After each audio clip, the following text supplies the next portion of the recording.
ഇതാണ് ഞാൻ പറയുന്നത്. ഒരു 5 മിനിറ്റ് സംസാരിച്ചാൽ തീരുന്നതേ ഉള്ളൂ. എൻ്റെ പെങ്ങളോട് ഞാൻ പറയട്ടെ, മോളെ, നീ വിചാരിക്കുന്നത് നിന്റെ ഉമ്മ കാണിക്കുന്നത് ആത്മാർത്ഥ സ്നേഹമാണെന്ന്. ഓക്ക് എന്ത് നഷ്ടപ്പെടാനാ? നിന്റെ ഉമ്മാടെയും വാപ്പാടെയും വാശി നഷ്ടം നിനക്കൊന്ന് ക്ഷമിക്കാൻ കഴിഞ്ഞാൽ, ഒന്ന് വിട്ടുവീഴ്ച ചെയ്യാൻ കഴിഞ്ഞാൽ അവിടെ തീരുമെല്ലാം. പക്ഷെ നിന്റെ ഉമ്മായും വാപ്പായും വാശി കാണിച്ച് നിന്നെ വിളിച്ചു വീട്ടിൽ കൊണ്ടുവരും. കുറച്ച് കഴിയുമ്പോ അങ്ങോട്ട് മടുക്കും നിന്നെ. പിന്നെ ഏതെങ്കിലും ഒരു 2ാം കെട്ടുകാരൻ്റെ തലയിൽ കെട്ടിവെക്കാൻ നോക്കും. അത്രേ ഉള്ളൂ മോളെ നിനക്ക്. അതുകൊണ്ട് എൻ്റെ പ്രിയപ്പെട്ട സഹോദരിമാരോട് പറയുന്നു, എന്നും പറഞ്ഞ് കള്ളുകുടിയനും കഞ്ചാവ് അടിക്കുന്നവൻ്റെ കൂടെ കിടന്ന് നരകിക്കാനൊന്നും ഞാൻ പറയണില്ല. അങ്ങനെ കിടന്ന് നരകിക്കാനൊന്നും പറയുന്നില്ല. കഴിവിൻ്റെ പരമാവധി കുടുംബമാകുമ്പോൾ വഴക്കും ബഹളമൊക്കെ ഉണ്ടാകും. മക്കളെ കെട്ടിച്ചു വിടുമ്പോൾ പറഞ്ഞു കൊടുക്കണം, സിനിമ കാണുന്നത് പോലെയല്ല. എന്നെ പോലെ ഇവിടെ പണവും കൊട്ടാരമൊന്നുമില്ല മോനെ. മോളോട് പറഞ്ഞു കൊടുക്കണം, നിന്നെ കെട്ടിക്കൊണ്ടു പോകുന്ന നിന്റെ മരുമകൻ, മോളെ, നിന്റെ ഭർത്താവിന് കൊട്ടാരമില്ല. നീ ഇവിടെ കുഴിമന്തിയും മഹദിയും നെഹദിയും ഷവായിയും അൽഫഹും തിന്നോണ്ട് നടന്നതാ. ചിലപ്പോ അവിടെ കഞ്ഞിയും പയറും ആയിരിക്കും മോളെ. ഇവിടെ നീ AC റൂമിനകത്ത് കടന്നതായിരിക്കും. അവിടെ ചിലപ്പോൾ ഫാനേ കാണത്തുള്ളൂ മോളെ. ഉള്ളത് കൊണ്ട് അഡ്ജസ്റ്റ് ചെയ്യണം. ജീവിതമെന്ന് പറഞ്ഞാൽ അതാ എന്ന് പറഞ്ഞു മക്കൾക്ക് ഉപദേശം കൊടുക്കണം. പാപ്പ ഉമ്മയെന്ന് പറഞ്ഞാൽ ഉപദേശിക്കണം. അതെങ്ങനെ ഉമ്മ അർശിന്റെ മുകളിലാണ് നിൽക്കുക, താഴോട്ടൊന്നും ഇറങ്ങൂല. എൻ്റെ പ്രിയപ്പെട്ട സഹോദരങ്ങളെ, പറയുമ്പോൾ എല്ലാം പറയണം. ചില ഭർത്താവിൻ്റെ ഉമ്മമാരെന്ന് പറഞ്ഞാൽ വല്ലാത്തതാ. അള്ളാഹു കാത്തിരക്ഷിക്കുമാറാകട്ടെ. ആമീൻ പറയടോ. ചില ഭർത്താവിൻ്റെ ഉമ്മയ്ക്ക് ഇവിടെ എന്താ പറയുക? അമ്മായിയമ്മയെന്നല്ലേ പറയാ? ചില അമ്മായിയമ്മ ചിലതിനെ പറയാതെ ദൈവാണോടെ റാഫി, നീ എന്നെ കൊടുക്കൂ? എന്നെ കാണുമ്പോഴേ എനിക്ക് പേടിയാ, ദൈവം എന്ന് കേൾക്കുമ്പോഴേ എനിക്ക് പേടിയാ. കാരണം ഇവരുടെ പേര് പറഞ്ഞ അകത്താ. അള്ളാഹു കാത്തിരക്ഷിക്കുമാറാകട്ടെ.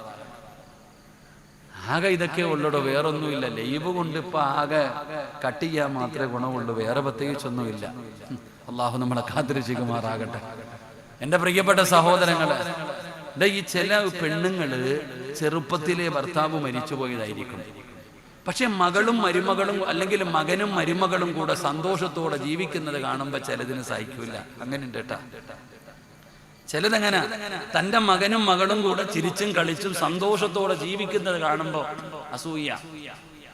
അപ്പൊ അങ്ങനെ ചിലതുണ്ട്. എല്ലാരും അങ്ങനൊന്നും അല്ലട്ടാ. അള്ളാഹു നമ്മുടെ അമ്മായി അമ്മമാർക്കൊക്കെ ആഫിയത്തുള്ള ദീർഘായുസ് കൊടുക്കുമാറാകട്ടെ. ആമീൻ പറയടോ. നിങ്ങൾ എന്താ ഇങ്ങനെ ഇരിക്കണം? അള്ളാഹു ആഫിയത്തുള്ള ദീർഘായുസ് കൊടുക്കുമാറാകട്ടെ. ഞാൻ പറഞ്ഞു വന്നത്, നബിതങ്ങൾ അള്ളാഹുവിന്റെ പ്രവാചകൻ തന്റെ പൊന്നാര മകളോട് പറഞ്ഞു കൊടുക്കുകയാണ്, വാപ്പയെന്ന് പറഞ്ഞാലതാ. അങ്ങനെ ഓരോന്നും അല്ലാഹുവിന്റെ റസൂൽ എവിടെന്ന് പറഞ്ഞു കൊടുത്തു. എന്നിട്ട് ചോദിച്ചു, മകളെ ഫാത്തിമ, ഒരടിമയെ ചോദിച്ച് നീ വീട്ടിൽ വന്നിരുന്നല്ലോ. നിനക്ക് സഹായത്തിന് വേണ്ടി ഒരടിമയെ ചോദിച്ച് നീ വീട്ടിൽ വന്നിരുന്നല്ലോ. അല്ലാഹുവിന്റെ റസൂൽ തന്റെ പൊന്നാര മകളോട് ചോദിക്കുന്നു, ഫാത്തിമ, സഹായത്തിന് അടിമയെ വേണോ? അല്ലാഹുവിന്റെ മുമ്പിൽ പ്രതിഫലം കിട്ടുന്ന ഒരു നന്മ വേണോ? സഹായത്തിന് ഒരു അടിമയെ വേണോ? അതോ അല്ലാഹുവിന്റെ മുമ്പിൽ പ്രതിഫലം കിട്ടുന്ന ഒരു നന്മ വേണോ? അല്ലാഹുവിന്റെ റസൂലിന്റെ പൊന്നാര മകള് പറഞ്ഞു, നന്മ മതി വാപ്പാ. അല്ലാഹുവിന്റെ മുമ്പിൽ പ്രതിഫലം കിട്ടുന്ന നന്മ എന്താണ് വാപ്പാ? അല്ലാഹുവിന്റെ റസൂല് തന്റെ പൊന്നാര മകളോട് ആ പാതിരാത്രിയിൽ പറഞ്ഞു കൊടുത്ത നന്മയാണ് എനിക്ക് നിങ്ങളോട് പറഞ്ഞു തരാനുള്ളത്. നബി തങ്ങൾ പറഞ്ഞു കൊടുത്തു, ഫാത്തിമ, ഉറങ്ങുന്നതിന് മുമ്പ് സുബ്ഹാനല്ലാഹ്, അൽഹംദുലില്ലാഹ്, അല്ലാഹു അക്ബർ. നബി തങ്ങൾ പറഞ്ഞു കൊടുക്കുകയാണ്, മോളെ ഫാത്തിമ, എന്റെ പൊന്നുമോള് കിടന്നുറങ്ങുന്നതിന് മുമ്പ് 33 പ്രാവശ്യം സുബ്ഹാനല്ലാഹ് പറയണേ, 33 പ്രാവശ്യം അൽഹംദുലില്ലാഹ് പറയണേ, 34 പ്രാവശ്യം അല്ലാഹു അക്ബർ പറയണേ. ഇത് അല്ലാഹുവിന്റെ മുമ്പിൽ വലിയ പ്രതിഫലം കിട്ടുന്ന നന്മയാണെന്ന് ആദരവായ പ്രവാചകൻ നബി മുഹമ്മദ് മുസ്തഫ സല്ലല്ലാഹു അലൈഹി വസല്ലമ തങ്ങൾ പറയുമ്പോ നിങ്ങൾ ചോദിക്കും, സിറാജ് ഇത് പറയാനാണോ അരമണിക്കൂർ എടുത്തത്? ഇത് പറയാനാണോ അരമണിക്കൂർ എടുത്തത്? നമുക്കിത് ചെറുതായി പോയടോ, നമുക്കിത് ചെറുതായി പോയടോ.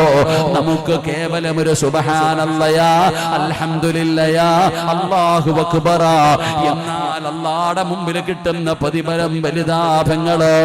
മഹദിയായ ഫാത്തിമ ബീവി റളിയല്ലാഹു തആല അൻഹാ ഒരു ദിവസം പോലും ഫാത്തിമ മുടക്കിയിട്ടില്ല. 29-ാമത്തെ വയസ്സിലാണ് ഫാത്തിമ ലോകത്തോട് വിട പറഞ്ഞത്. ആ മരിക്കുന്ന ദിവസവും ഫാത്തിമ മുടങ്ങാതെ പറഞ്ഞ ദിക്റാ. അലിയാർ തങ്ങൾ പറയുകയാണ്, അല്ലാഹുവിന്റെ റസൂലിന്റെ മരുമകൻ പറയുകയാണ്, ഞാനും മുടക്കിയിട്ടില്ല. ഫമാ തറക്തുഹാ ബഅദ സമിഅതുഹാ മിൻ റസൂലില്ലാഹ്. നബി തങ്ങൾ പറഞ്ഞതിന് ശേഷം, ആ ഒരു നന്മ അല്ലാഹുവിന്റെ റസൂൽ എനിക്ക് പറഞ്ഞു തന്നതിന് ശേഷം ഇന്നുവരെ ഞാൻ മുടക്കിയിട്ടില്ല. ഇനി മരിക്കുവോളം ഞാൻ മുടക്കുകയുമില്ല. അല്ലാഹുവിന്റെ റസൂലിന്റെ പൊന്നാര മകള് പറഞ്ഞ ഫാത്തിമ ബീവി റളിയല്ലാഹു തആല അൻഹ മരിക്കുന്നത് വരെ പറഞ്ഞ, അലിയാർ തങ്ങൾ മരിക്കുന്നത് വരെ പറഞ്ഞ ആ ഒരു ദിക്റുണ്ടല്ലോ, അത് ചെറുതല്ല സഹോദരാ. അതുകൊണ്ട് വഅദ കേൾക്കാമെന്നവരോട് പറയുകയാണ്, കഴിയുമോ സഹോദരാ, പെങ്ങളെ കഴിയുമോ പൊന്നുമോള്, ഇൻഷാ അല്ലാഹ് ഇന്നത്തെ ഈ രാത്രി മുതൽ ഇൻഷാ അല്ലാഹ് ഞാൻ പറയും ഉസ്താദ്, ഇന്ന് വഅദ കഴിഞ്ഞ് ഇവിടുന്ന് പിരിഞ്ഞ് നിന്റെ വീട്ടിലേക്ക് കടന്നു ചെന്നിട്ട് എല്ലാം കഴിഞ്ഞ് അവസാന കിടപ്പറയിൽ വന്ന് കിടക്കാ പോകുമ്പോ അവിടെ ഇരുന്നു കൊണ്ട് ഇന്നത്തെ ഒരേ ഒരു ദിവസം സുബ്ഹാനല്ലാഹ് അൽഹംദുലില്ലാഹ് അല്ലാഹു അക്ബർ പറയാ തീരുമാനിക്കുക വാപ്പാ, പെങ്ങളെ തീരുമാനിക്കുക പെങ്ങള്. ഇന്നഹും കാനൂ യുസാരിഊന ഫിൽ ഖൈറാത്ത്. അല്ലാഹുവിന്റെ റസൂൽ പറഞ്ഞ നബി തങ്ങളല്ലേ പറഞ്ഞു കൊടുത്തത്, ഫാത്തിമ ചെയ്തതാണല്ലോ, അലിയാർ തങ്ങൾ ചെയ്ത നന്മയാണല്ലോ. ഇൻഷാ അല്ലാഹ് ഞാനും ചെയ്യും ഉസ്താദേ. ഇൻഷാ അല്ലാഹ് ഇന്നത്തെ ഒരു രാത്രി, നാളെ വേണോന്ന് ഞാൻ പറയണില്ല, ഇന്നത്തെ ഒരു രാത്രിയെങ്കിലും ഞാൻ പോയി കിടന്നുറങ്ങുന്നതിന് മുമ്പ് 33 പ്രാവശ്യം സുബ്ഹാനല്ലാഹ്, 33 പ്രാവശ്യം അൽഹംദുലില്ലാഹ്, 34 പ്രാവശ്യം അല്ലാഹു അക്ബർ ഈ ദിക്ർ പറഞ്ഞിട്ടെ ഇന്നത്തെ രാത്രി ഞാൻ കിടന്നുറങ്ങൂ എന്ന് നിയത്ത് ചെയ്യുന്നവരൊക്കെ ഒന്ന് കൈപൊക്കിക്കേ. ഇന്നത്തെ ഒറ്റ രാത്രി കൈപൊക്കിയോ? അള്ളാഹുവെ, ആരെല്ലാം ഈ മജ്ലിസിലിരുന്ന് കൈപൊക്കിയോ മരിക്കുന്ന കാലം വരെ ആരുടെ മുമ്പിലും നീട്ടി യാചിക്കേണ്ട അവസ്ഥ വരുത്തല്ലേ റഹ്മാനെ. അള്ളാഹുവെ, ഈ കൈപൊക്കിയവർക്ക് നീ ഈമാനുള്ള മരണം കൊടുക്കണേ തമ്പുരാനെ, ഷഹീദിന്റെ കൂലി കിട്ടുന്ന മരണം കൊടുക്കണേ റഹ്മാനെ, ഹൗദുൽ കൗസർ വാങ്ങിച്ചു കുടിക്കാനുള്ള ഭാഗ്യം കൊടുക്കണേ പടച്ചവനെ. ഈ കൈപൊക്കിയവർക്ക് നീ ജന്നാത്തുൽ ഫിർദൗസ് എന്ന് പറയുന്ന സ്വർഗം കൊടുക്കണേ അല്ലാഹ്. ഫിർദൗസ് എന്ന് പറയുന്ന സ്വർഗം കൊടുക്കണേ അല്ലാഹ്. അല്ലാഹു ഈമാൻ തരുമാറാകട്ടെ. നിങ്ങളും ദുആ ചെയ്യൂലേ? നിങ്ങളും ദുആ ചെയ്യില്ലേ? നമ്മളെല്ലാരും ദുആ ചെയ്യുന്നവരാ. എന്റെ പ്രിയപ്പെട്ട സഹോദരി ചിന്തിക്കുകയാണ്, ഉസ്താദേ ഞാനും ദുആ ചെയ്യാറുണ്ട്. പെങ്ങള് ചിന്തിക്കുന്നത് ഞാൻ ദുആ ചെയ്യാറുണ്ട്. എന്റെ പ്രിയപ്പെട്ട സഹോദരിമാരെ, എങ്ങനെ ദുആ ചെയ്യുന്നവരാണെന്നറിയുമോ? നമ്മുടെ ദുആ കണ്ടാൽ ഇബ്ലീസിന് പോലും ചിരി വരികയാണ്. നമ്മൾ ദുആ ചെയ്യുന്നത് കണ്ടാൽ ഇബ്ലീസിന് പോലും കോമഡി തോന്നുകയാണ്. നമ്മുടെ ദുആയല്ല, നമ്മുടെ ദുആയല്ല, നമ്മൾ ഷോ കാണിക്കുന്നവരാണ്. യഥാർത്ഥത്തിൽ ദുആ എന്ന് പറഞ്ഞാൽ എന്തെന്നറിയുമോ? യഥാർത്ഥത്തിൽ ദുആ എന്ന് പറഞ്ഞാൽ എന്താണെന്നറിയുമോ? 40ഉം 50ഉം 60ഉം വയസ്സുള്ള വാപ്പമാരിവിടെ ഇരിക്കുന്നല്ലോ. മുടിയൊക്കെ നരച്ചുപോയ പ്രായം ചെന്ന ഉമ്മ,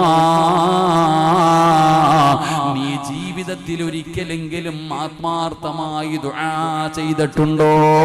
എങ്ങനെയാണ് ദുആ ചെയ്യേണ്ടതെന്ന് നിനക്കറിയുമോ? എങ്ങനെയാണ് ദുആ ചെയ്യേണ്ടതെന്ന് നിനക്കറിയുമോ? നിനക്ക് ദുആ ചെയ്യാൻ പോലും അറിയില്ല, നമുക്ക് ദുആ ചെയ്യാൻ പോലും അറിയില്ല. അല്ലാഹു പറയുകയാണ് വയദുഊനനാ റഗബൻ വറഹബാ. എങ്ങനെയാണ് ദുആ ചെയ്യേണ്ടതെന്ന് പോലും എനിക്കും അറിയത്തില്ല, നിങ്ങൾക്കും അറിയത്തില്ല. അല്ലാഹു പഠിക്കാൻ ഭാഗ്യം തരുമാറാകട്ടെ. അല്ലാഹു പഠിക്കാൻ ഭാഗ്യം തരുമാറാകട്ടെ. നമ്മുടെ വാപ്പായിക്ക് എന്തെങ്കിലും ഒരു പ്രയാസം വന്നാ വാപ്പ എവിടെ പോകും? നേരെ പള്ളിയിൽ പോയി 2 റക്അത്ത് നിസ്കരിച്ചിട്ട് അവിടെ ഇരുന്ന് ദുആ ചെയ്യും. വാപ്പാടെ പ്രശ്നം മാറും. അല്ലാഹു ഈമാൻ തരുമാറാകട്ടെ. ഇപ്പോഴോ കടത്തിനെ പോയിരിക്കും, അല്ലെങ്കിൽ കഞ്ചാവ് അടിക്കാൻ പോയി. ഇന്നത്തെ അവസ്ഥ ഏതാ? ഇവിടെ പണ്ടുള്ളവർക്ക് എന്തെങ്കിലും ഒരു പ്രശ്നം വന്നാൽ അവർ പള്ളിയിൽ പോയി ദുആ ചെയ്യും, തീർന്നു അവിടെ പ്രശ്നം. നമ്മുടെ ഉമ്മമാരെന്തെങ്കിലും ഒരു പ്രശ്നം വന്നാൽ സിയം മഖാമിലോ ഏതെങ്കിലും മഖാമിൽ പോയിട്ട് ഒരു യാസീൻ ഓതിയിട്ട് ദുആ ചെയ്യും, അവരുടെ പ്രശ്നം തീരുമായിരുന്നു. അല്ലാഹു ഈമാൻ തരുമാറാകട്ടെ. ദുആ എന്ന് പറഞ്ഞാൽ എന്താ? ദുആ ചെയ്യുന്ന സമയത്ത് എങ്ങനെ കൈപിടിക്കേണ്ടത് ഒന്ന് കാണിച്ചേ. കൈപിടിക്കേണ്ടത് എങ്ങനെ കാക്കാവെന്ന് കാണിച്ചേ. പള്ളിയിൽ പോയി നോക്കണം.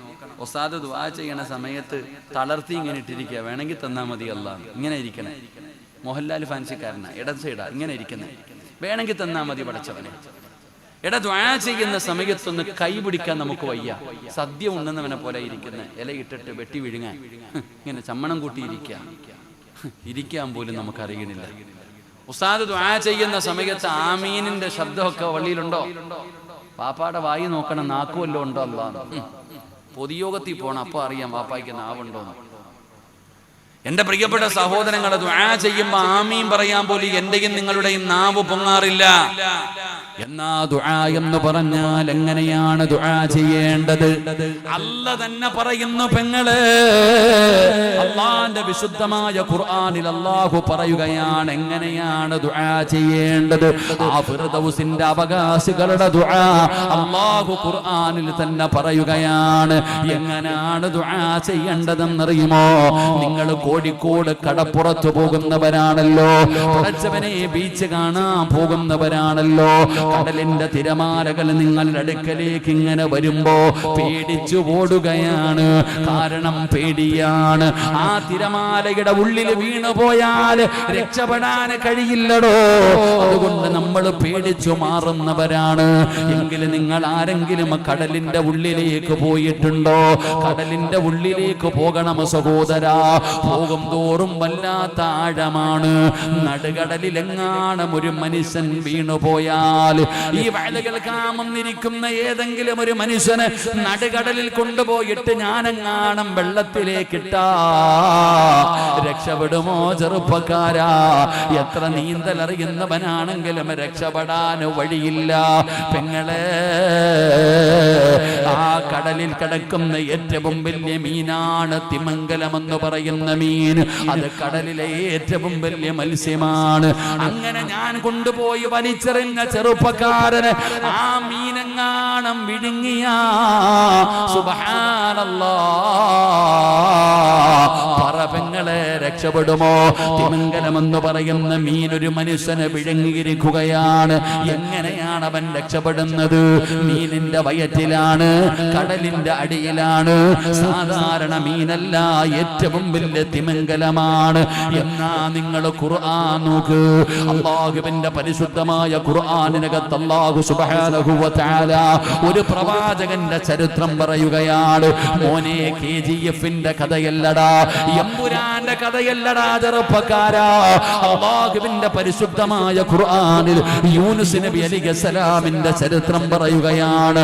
യൂനുസ് എന്ന് പറയുന്ന പ്രവാചകന് നടുകടലിലേക്ക് വലിച്ചെറിയുകയാണ്.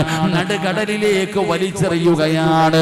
യൂനുസ് നബി കടലിന്റെ വെള്ളത്തിന്റെ അകത്തിങ്ങനെ മുങ്ങുമ്പോ തിമംഗലമെന്ന് പറയുന്ന മീൻ വന്ന് വിഴുങ്ങുകയാണ്. യൂനുസ് നബി മീനിന്റെ വയറിനകത്ത് കിടക്കുകയാണ്. അല്ലാഹ് പറമോനെ രക്ഷ രക്ഷപ്പെടാൻ എന്തെങ്കിലും ഒരു വഴിയുണ്ടോ? പറ ചെറുപ്പക്കാരാ, പറ പെങ്ങള്, കടലിനടിയിൽ കിടക്കുന്ന തിമിംഗലത്തിന്റെ വയറിനകത്ത് കിടക്കുന്ന യൂനുസ് എന്ന് പറയുന്ന പ്രവാചകനെ രക്ഷപ്പെടുത്താൻ ആർക്കാ മക്കളെ കഴിയുക? ആ മീനിന്റെ വയറിനകത്ത് കിടക്കുമ്പോ യൂനുസ് എന്ന് പറയുന്ന പ്രവാചകൻ അറിയാം എന്റെ റബ്ബെന്നെ കൈവിടില്ലെന്ന്. ആരൊക്കെ കൈവിട്ടാലും എന്റെ റബ്ബെന്നെ കൈവിടില്ല എന്ന് യൂനുസ് നബിക്കറിയാ. ആ ഏതെല്ലാം വാതിലടഞ്ഞാലും ഒരു വാതിൽ റബ്ബ് തുറക്കുമെന്ന് യൂനുസിനറിയാ. ആ യൂനുസ് എന്ന് പറയുന്ന പ്രവാചകന് ആ മീനിന്റെ വയറിനകത്ത് കിടന്നിട്ട് അവിടെ നിന്ന് വിളിക്കുകയാ, വനദാ ഫിൽളുലുമാത് അല്ലാ ഇലാഹ ഇല്ലാ അന്ത സുബ്ഹാനക ഇന്നി കുന്തു മിനൽ ളാലിമീൻ. എവിടെ കടന്നാ വിളിച്ചതെന്നറിയുമോ?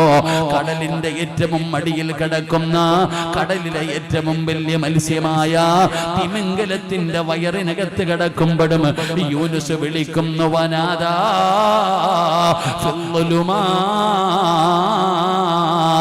അല്ലാ ഇലാഹ ഇല്ലാ അന്ത സുബ്ഹാനക ഇന്നി കുന്തു മിനൽ ളാലിമീൻ.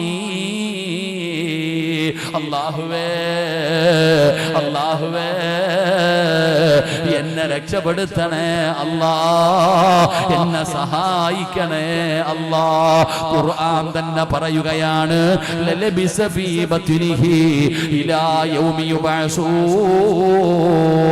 യൂനുസ് എങ്ങാനും അങ്ങനെ ദുആ ചെയ്തില്ലായിരുന്നെങ്കിൽ ഖിയാമത്ത് നാൾ വരെ ആ മീനിന്റെ വയറിനകത്ത് കിടക്കേണ്ടി വരുമായിരുന്നു.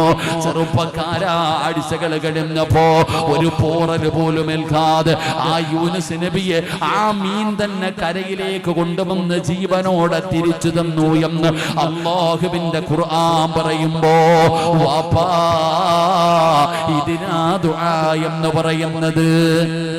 ഉമ്മമാരെ, നിന്റെയൊക്കെ ജീവിതത്തിൽ ഒരിക്കലെങ്കിലും ഇങ്ങനെ ദുആ ചെയ്തിട്ടുണ്ടോ? ഇങ്ങനെ ദുആ ചെയ്താ അല്ലാഹു വെറും കയ്യോടെ മടക്കൂല. ഇങ്ങനെ ദുആ ചെയ്താ എന്റെ റബ്ബെന്നെ കൈവിടില്ല എന്ന് പറയുന്ന വിശ്വാസമുണ്ടല്ലോ. വയദുഊനനാ റഗബൻ വറഹബാ.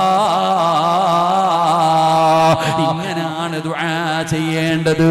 അതുകൊണ്ട് ഈ വഅദ് കേൾക്കാമെന്നവരോട് പറയുകയാണ്, ഈ സമുദായം നേരിടുന്ന ഏറ്റവും വലിയ ക്യാൻസർ ഏതാണെന്നറിയുമോ? ഈ ഉമ്മത്ത് നേരിടുന്ന ഏറ്റവും വലിയ പ്രശ്നം എന്തെന്നറിയുമോ? നിരാശയാടോ, നിരാശയാണ്. ആർക്കും അല്ലാഹുവിനെ വിശ്വാസമില്ല. ഈ സമുദായം നേരിടുന്ന ഏറ്റവും വലിയ പ്രശ്നം നിരാശയാണ്. അല്ലാഹു നമ്മളെ കാത്തുരക്ഷിക്കുമാറാകട്ടെ. താത്താമാരൊക്കെ ഒന്ന് എഴുന്നേറ്റ്, താത്താമാരൊക്കെ ഒന്ന് എഴുന്നേറ്റ്. ഭൂമിയിലുള്ളവരോട് കരുണ കാണിച്ചാൽ ആകാശത്തിലുള്ളവൻ കരുണ കാണിക്കും. നീ മുമ്പോട്ട് കയറിയിരുന്ന ആ പുറകിലിരിക്കുന്ന ഉമ്മ നനയാതെ ഇരിക്കും. ഒന്ന് മുമ്പോട്ട് കയറിക്ക്. തിരിഞ്ഞു നോക്കല്ലേ, ഞാൻ നേരത്തെ പറഞ്ഞു നോക്കല്ലേ. ഒറ്റയ്ക്ക് നടന്നു പോകുമ്പോൾ ശബ്ദം കേട്ട് തിരിഞ്ഞു നോക്കിയുള്ള അവസ്ഥ അറിയാലോ. മുമ്പോട്ട് കയറിക്കോ. അൽഹംദുലില്ലാ, മഴ പെയ്തു. അൽഹംദുലില്ലാ, അല്ലാഹു ഈമാൻ തരുമാറാകട്ടെ. ഇനി ആരും ഇറങ്ങി ഓടത്തില്ലല്ലോ, ഇനി ആരും ഇറങ്ങി ഓടത്തില്ലല്ലോ. ഇത്രയും നേരം പറഞ്ഞ കാക്ക കേറ്, കാക്ക കേറ്, കാക്ക. മഴ പെയ്തപ്പോ കാക്ക തന്നെ കേറി. അല്ലാഹു ആ കാക്കായ്ക്ക് സ്വർഗം കൊടുക്കുമാറാകട്ടെ. കേറ് കേറ് കേറ്, എല്ലാം കേറിക്കോ ഇൻഷാ അല്ലാഹ്. അൽഹംദുലില്ലാ. മഴ പെയ്ത ഞാൻ സന്തോഷത്തില്ല. കാരണം എന്തേ? മഴ പെയ്യുന്ന സമയത്ത് ദുആ ചെയ്താൽ അല്ലാഹു സ്വീകരിക്കും. അല്ലാഹു ഈമാൻ തരുമാറാകട്ടെ. അല്ലാഹു ഈമാൻ തരുമാറാകട്ടെ. കേറിക്കോ, കേറ്. നിങ്ങളൊന്ന് കേറിയാലേ എനിക്ക് പറയാൻ പറ്റൂ. നിങ്ങൾ എന്താ ഇപ്പൊ സിറാത്ത് പോലെ ഇഴയുന്ന പോലെ അവിടെ കൂടെ മിന്നലിന്റെ വേഗത്തിൽ ആൾക്കാർ പോണേ. ഒന്ന് കേറിയിരിക്കും. ഇൻഷാ അല്ലാഹ്. അൽഹംദുലില്ലാ. അല്ലാഹു കബൂലാക്കുമാറാകട്ടെ. 3 സ്വലാത്ത്. സ്വല്ലല്ലാഹു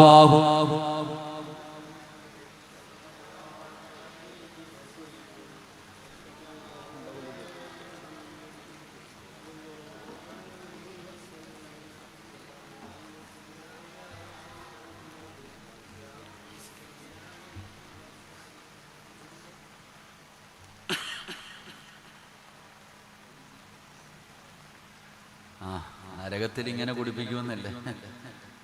നരകത്തിൽ ഇങ്ങനെ ചീഞ്ചലൊക്കെ കുടിച്ചു കഴിഞ്ഞാല് മനുഷ്യന്റെ ആ കുടിക്കുമ്പോ ഇങ്ങനെ ഉരുകി പോകുന്ന ചൂടുവെള്ളം കുടിച്ചപ്പോ എല്ലാം ഉരുകി. ശരി, അള്ളാഹു നമ്മളെ നരകത്തിൽ നിന്ന് രക്ഷപ്പെടുത്തുമാറാകട്ടെ. ഇരിക്കുതാത്താമാരെ നിങ്ങൾ എന്താപ്പാ ഇരിക്കറോ? എല്ലാം അടുത്ത അമ്മായിയമ്മയുടെ കൂടെ ഇരിക്കാനുള്ള വിഷമാണെന്ന് തോന്നുന്നു. ഉസ്താദ് പിടിച്ച് അള്ളാഹു എല്ലാത്തിനെയും നന്നാക്കി തരുമാറാകട്ടെ. ഈ സമുദായം നേരിടുന്ന ഏറ്റവും വലിയ ഭവിഷ്യത്ത് എന്ന് പറയുന്നത് നിരാശയാ. എനിക്ക് രോഗമായി, ഇനി മാറത്തില്ല, എല്ലാ മരുന്നും കഴിച്ചു, ഇനി മാറൂല്ല. എത്ര കാലമായി പടച്ചവനെ അള്ളാഹിനോട് ദുആ ചെയ്യുന്ന രോഗം മാറ്റിത്തരാം, അള്ളാഹ് മാറ്റി തരുന്നില്ല, ഇനിയിപ്പോ പോട്ടെ അനുഭവിക്കാം. എത്ര കാലമായി പടച്ചവനെ ഒരു വീട് ചോദിച്ചിട്ട് അള്ളാഹ് വീട് തരുന്നില്ല. കല്യാണം കഴിഞ്ഞിട്ട് എത്ര കൊല്ലമായി, 10-20 കൊല്ലമായി, മക്കളെ റബ്ബ് തരുന്നില്ല, ഇനി തീർന്നു. ഭാര്യ പറയുകയാ എനിക്ക് കുഴപ്പമൊന്നുമില്ല, ഇക്കാടെ കുഴപ്പമാ. അങ്ങനെ ഭാര്യ പറയുന്നു, മക്കളില്ലാത്ത ഭാര്യയും ഭർത്താവിന്റെ അവസ്ഥ ആലോചിക്കേ. പരിശോധിച്ചിട്ട് ഡോക്ടർ പറഞ്ഞു അത്ര എനിക്ക് കുഴപ്പമൊന്നുമില്ല, മരുമോന്റെ കുഴപ്പമാ, ഇക്കാടെ കുഴപ്പം, അദ്ദേഹത്തിന് കൗണ്ടിങ് ഇല്ല, ജീവനില്ല, അതാ പറയാ.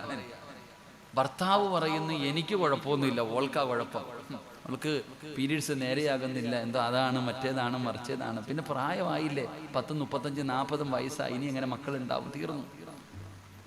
പെണ്ണ് പറയുന്നു ഭർത്താവിന്റെ കുഴപ്പം, ഭർത്താവ് പറയുന്നു ഭാര്യയുടെ കുഴപ്പം. ഞാൻ ചോദിക്കട്ടെ, അള്ളാന്റെ റസൂൽ സല്ലല്ലാഹു അലൈഹി വസല്ലമ തങ്ങൾക്കും ആയിഷ ബീവിക്കും മക്കളില്ല, ആരുടെ കുഴപ്പമാ? നിങ്ങൾ എന്തോ ഇങ്ങനെ ഇരിക്കണേ? നബി തങ്ങൾക്കും ആയിഷ ബീവിക്കും മക്കളുണ്ടോ? ഉണ്ടോ? ഇല്ല. ആരുടെ കുഴപ്പം? ആയിഷയുടെ കുഴപ്പമോ നബി തങ്ങളുടെ കുഴപ്പമോ? അല്ലാഹു ഈമാൻ തരുമാറാകട്ടെ. എന്റെ പ്രിയപ്പെട്ട സഹോദരങ്ങളെ, ജീവിതത്തിൽ ഞാൻ ചോദിക്കട്ടെ, നിന്റെ രോഗം മാറ്റാൻ അള്ളാഹിക്ക് പറ്റത്തില്ലേ? എടാ, പച്ചവെള്ളം കുടിച്ചാൽ മതി രോഗം മാറാൻ. അള്ള വിചാരിച്ചാൽ പച്ചവെള്ളം കുടിച്ചാൽ മതി, നിന്റെ രോഗം മാറും. ഒറ്റ ദിവസം കൊണ്ട് നിന്നെ സമ്പന്നനാക്കാൻ അള്ളാഹിക്ക് കഴിവുണ്ട്. ഒറ്റ ദിവസം കൊണ്ട് സമ്പന്നനാക്കാൻ നിന്റെ അള്ളാഹിക്ക് കഴിയില്ലേ? നിനക്ക് മക്കളെ തരാൻ അള്ളാഹിന് കഴിയില്ലേ? നിനക്ക് വീട് തരാൻ അള്ളാഹിന് കഴിയില്ലേ? നീ കഴിയത്തില്ല എന്നാ പറയുന്നത്. നിരാശ പാടില്ലടോ, നിരാശ വൻഭാവമാ. അള്ളാഹു കാത്തിരക്ഷിക്കുമാറാകട്ടെ. എന്റെ പ്രിയപ്പെട്ടവരോട് ഞാൻ പറയുന്നു, നിരാശ ജീവിതത്തിൽ ഉണ്ടാകാൻ പാടില്ല, പ്രതീക്ഷ വേണം. എന്റെ റബ്ബെനിക്ക് തരും. മക്കളില്ലാത്തവരോട്, കഷ്ടപ്പെടുന്നവരോട് ഞാൻ പറയുന്നു, നീ ഒരിക്കലെങ്കിലും ദുആ ചെയ്തിരുന്നെങ്കിൽ നിന്റെ പ്രയാസം മാറൂലേ? ഞാൻ പറയുന്നത്, ഒരിക്കലെങ്കിലും ഒന്ന് ദുആ ചെയ്തിരുന്നെങ്കിൽ, ആത്മാർത്ഥമായിട്ട് ചോദിക്കേണ്ട രീതിയിൽ ഒരിക്കലെങ്കിലും നീ ദുആ ചെയ്തിരുന്നെങ്കിൽ നിന്റെ പ്രയാസം മാറിയേനെ, നിന്റെ ബുദ്ധിമുട്ട് മാറിയേനെ, നിനക്കും മക്കൾ അല്ലാഹു തന്നേനെ. പക്ഷെ എന്തുകൊണ്ട് നമുക്ക് ചോദിക്കുമ്പോ പ്രതീക്ഷയില്ല? എങ്ങനാ ദുആ ചെയ്യണ്ടേ? എങ്ങനാ ദുആ ചെയ്യണ്ടേ? ഞാൻ പറഞ്ഞുതരാം. എങ്ങനെയാണ് ദുആ ചെയ്യേണ്ടതെന്ന് അല്ലാഹു പറയുകയാ. അല്ല തന്നെ പറയുകയാ, സിറാജ് പറഞ്ഞതല്ല. വയദുഊനനാ റഗബൻ വറഹബാ. അല്ലാഹുവിന്റെ പരിശുദ്ധമായ ഖുർആൻ പറയുകയാ, ജീവിതത്തിൽ പ്രയാസങ്ങളുമായി നടക്കുന്നവര്, എപ്പോഴും സങ്കടത്തോടെ നടക്കുന്ന ഉമ്മ, നിനക്ക് ദുആ ചെയ്യേണ്ടത് എങ്ങനെയാണെന്ന് ഞാൻ പറഞ്ഞു തരാ. നിന്റെ റബ്ബാരാണെന്നറിയുമോ? നമ്മുടെ റബ്ബാരാണെന്നറിയുമോ? ആ റബ്ബിന് കഴിയാത്തതൊന്നുമില്ലടോ. നിങ്ങളെ ബൈത്തുൽ മുഖദ്ദസ് എന്ന് പറയുന്ന പള്ളിയുണ്ടല്ലോ, ഫലസ്തീൻ എന്ന് പറയുന്ന രാജ്യത്ത് സ്ഥിതി ചെയ്യുന്ന ബൈത്തുൽ മുഖദ്ദസ് ഉണ്ടല്ലോ, ആ ബൈത്തുൽ മുഖദ്ദസിന്റെ മിഹ്റാബിന്റെ അകത്ത് മറിയം എന്ന് പറയുന്ന ഒരു പെൺകുട്ടി വളരുകയാണ്. മറിയം എന്ന് പറയുന്ന ഒരു ചെറിയ പെൺകുട്ടി വളരുകയാണ്. എങ്ങനെയാണ് മറിയം പള്ളിക്കകത്ത് പോയത്? ജുമാ നിസ്കാരിക്കാൻ പോയതല്ല. ആ മറിയം എങ്ങനെയാണ് പള്ളിക്കകത്ത് പോയതെന്നറിയുമോ? ഈസാ നബിയുടെ ഉമ്മയാണ്. മറിയമിന്റെ ഉമ്മ ഗർഭിണിയായപ്പോ അല്ലാഹുവേ, അവിടെന്ന് വിചാരിച്ചു ആൺകുട്ടിയാണെന്ന്. അതുകൊണ്ട് റബ്ബിനോട് പറഞ്ഞു, അല്ലാ, എന്റെ മോനെ പള്ളിക്ക് കൊടുത്തേക്കാമല്ലാ. അങ്ങനെ പടച്ചവനെ നേർച്ച ചെയ്യുകയാണ്. പ്രസവിച്ചപ്പോ പെൺകുട്ടിയായി പോയി. പറഞ്ഞ നേർച്ച പാലിച്ചു പെങ്ങള്. പള്ളിയിൽ കൊണ്ടുപോയി കൊടുക്കുകയാണ്. പള്ളിയിലെ ഇമാമാരാണെന്നറിയുമോ? മഹാനായ സക്കരിയാ നബി അലൈഹിസ്സലാം. സക്കരിയാ നബിയാണ് പള്ളിയിലെ ഇമാമ്. അല്ലാഹുവേ, ആ പള്ളിയിലെ ഇമാമാണ് മറിയമിനെ വളർത്തുന്നത്. ഒരു ദിവസം പള്ളിയുടെ മിഹ്റാബിന്റെ അകത്ത് കയറി ചെല്ലുമ്പോ മറിയം എന്ന് പറയുന്ന പൊന്നുമോള് പഴം തിന്നുകയാണ്. സക്കരിയാ നബി വാങ്ങിച്ചു കൊടുത്ത പഴമല്ല, അത് സക്കരിയാ നബി വാങ്ങിച്ചു കൊടുത്തതല്ല. പടച്ചവനെ, ആ പഴത്തിന്റെ പ്രത്യേകത എന്തെന്നറിയുമോ? ഫലസ്തീൻ എന്ന് പറയുന്ന രാജ്യത്ത് പോലും കിട്ടാത്ത പഴമാണ് മറിയം ഇരുന്ന് കടിച്ചുകൊണ്ടിരിക്കുന്നത്. സക്കരിയാ നബിക്ക് അത്ഭുതമായി. അല്ലാഹുവേ, പടച്ചവനെ, ഓരോ പഴത്തിനും സീസൺ ഉണ്ടടോ, ഓരോ പഴത്തിനും സീസൺ ഉണ്ടടോ. ആ സമയത്താണ് ഈ പഴം കിട്ടിയിരിക്കുന്നത്. അതുകൊണ്ട് ചോദിക്കുന്നു, മോളെ മറിയമേ, ഈ പഴം നിനക്ക് എവിടെ നിന്നാണ് കിട്ടിയത്? മറിയമിന്റെ മറുപടി എന്തെന്നറിയുമോ? പുഞ്ചിരിക്കുന്ന മുഖത്തോടെ മറിയം ബീബി റളിയല്ലാഹു തആല അൻഹ സക്കരിയാ നബിയോട് പറയുന്നു, ഖാലത്തു ഹുവ മിൻ ഇൻദില്ലാഹ്, എന്റെ റബ്ബനിക്ക് തന്നതാ, എന്റെ റബ്ബനിക്ക് തന്നതാ. അല്ലാഹുവേ, ആരാ സക്കരിയാ നബി എന്നറിയുമോ? കല്യാണം കഴിഞ്ഞ് കൊല്ലങ്ങളായി മക്കളില്ലാതെ സങ്കടത്തോടെ നടക്കുന്ന പ്രവാചകരാ. വിവാഹം കഴിഞ്ഞ് ഒരുപാട് കൊല്ലമായി മക്കളില്ലാതെ സങ്കടപ്പെട്ട് നടക്കുന്ന പ്രവാചകനാണ്. വൃദ്ധനായ പ്രവാചകനാണ്, പ്രായം ചെന്ന പ്രവാചകനാണ്. പെങ്ങളെ കേൾക്കണേ മോളെ, 30 അല്ല 40 അല്ല 50 അല്ല 60 അല്ല 70 അല്ല 80 അല്ല, 100 വയസ്സ് കഴിഞ്ഞുമ്മ. 100 വയസ്സ് കഴിഞ്ഞ പ്രവാചകനാണ് സക്കരിയാ നബി അലൈഹിസ്സലാം. അല്ലാഹുവിന്റെ മുമ്പിലേക്ക് തന്റെ കൈകൾ ഉയർത്തുകയാണ്. എന്നിട്ട് പറയുന്നു, അല്ലാ, പ്രായമായി റബ്ബേ, ഞാൻ വൃദ്ധനാണല്ലാ, കല്യാണം കഴിഞ്ഞു കൊല്ലങ്ങളായി റബ്ബേ, എനിക്കിതുവരെ സന്താനമായിട്ടില്ല, എനിക്കിതുവരെ മക്കളുണ്ടായിട്ടില്ല. സക്കരിയാ നബി അല്ലാഹുവോട് പറഞ്ഞത് എന്തെന്നറിയുമോ? ഖാല റബ്ബി ഇന്നി വഹനൽ അളമു മിന്നി വസ്തഅല റഅസു ശൈബാ വലൻ അഖും ബിദുആഇക റബ്ബി ശഖിയാ. എനിക്ക് പ്രായമായല്ലാ, എല്ലുകൾ പൊടിയുന്നു അല്ലാ. പടച്ചവനെ, എല്ലിൽ നിന്ന് എന്റെ തൊലികൾ പോലും വിട്ടിരിക്കുന്നു പടച്ചവനെ. എനിക്ക് മക്കളില്ല തമ്പുരാരെ, എന്റെ അവസ്ഥ ഇങ്ങനെയാണ്. ഉമ്മാ, സക്കരിയാ നബിയുടെ ഭാര്യയ്ക്ക് 90 വയസ്സ് കഴിഞ്ഞു പെങ്ങള്. അല്ലാഹുവിനോട് പറയുകയാ, വകാലത്ത് ഇംറഅതി ആകിറാ, എന്റെ ഭാര്യ പ്രസവിക്കാത്തവളല്ല, എന്റെ ഭാര്യ പ്രസവിക്കാത്തവളല്ല. പെങ്ങളെ, 50 വയസ്സ് കഴിഞ്ഞ മെൻസസ് നിലയ്ക്കുമല്ലോ. മെൻസസ് നിലച്ച പെണ്ണിനു മക്കൾ എങ്ങനെ ഉണ്ടാകാനാണ്? അല്ലാഹുവേ, സക്കരിയാ നബി അല്ലാഹുവോട് പറയുകയാ, എനിക്ക് പ്രായമായി, എന്റെ ഭാര്യയ്ക്ക് പ്രായമായി, ഞങ്ങൾക്ക് ഒരുപാട് രോഗങ്ങളുണ്ട്, ഞങ്ങൾക്ക് ഒരുപാട് പ്രയാസങ്ങളുണ്ട്, ഞങ്ങൾക്ക് മക്കളില്ല തമ്പുരാന്. പക്ഷേ നാഥാ, നിനക്ക് പവറുണ്ടല്ലാ, നിനക്ക് കഴിയും പടച്ചവരെ, നിനക്ക് കഴിയും പടച്ചവരെ. എനിക്കൊരു മോനെ തരാറ്, എനിക്കൊരു കുഞ്ഞിനെ തരാറ് നിനക്ക് കഴിയുമല്ലാ. അതുകൊണ്ട് റബ്ബേ,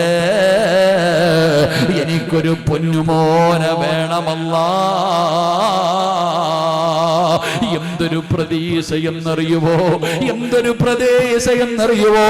വയസ്സാങ്കാലത്ത് ഒരു റബ്ബിനോട്, വയസ്സാങ്കാലത്തൊരു നബി അല്ലാഹുവോട് പറയുകയാ, എനിക്കൊരു മോനെ വേണം തമ്പുരാനെ.